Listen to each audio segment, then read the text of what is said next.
လူပြည်ရောက်လာတဲ့လူသားတွေနေ့စဉ်နဲ့မြကာယကံဝစီကံမနောကံတွေလုံးပြီးတော့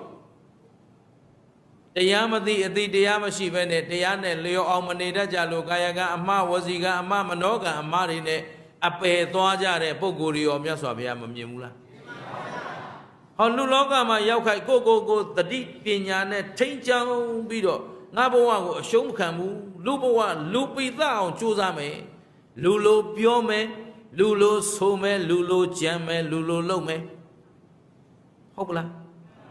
ဒါအရေးကြီးတယ်နော်တချို့လူဘဝနေပြီးလူလိုမကြံလူလိုမပြလူလိုမပြောလူလိုမစားလူလိုမလုပ်တဲ့လူတွေတပုံကြီးရှိတယ်အဲ့ဒီလူတွေကငကိုကလေးလူဘဝမှာရောက်ကလေးကရင်သူတို့လူလိုမပြောလူလိုမကြံလူလိုမလုပ်ဘူးဆိုကြတဲ့ဒီပုဂ္ဂိုလ်တွေလူဖြစ်သလားမဖြစ်ရင်သူတို့ဘယ်သွားဖို့အပယ်လေးပုံသွားဖို့ပဲဆိုတာမသိကြဘူးလားဒါဖြင့်အပယ်လေးပုံကရောက်သွားမှရှုံးတာလားလူပြည်ရောက်ကလေးကရှုံးနေတာလား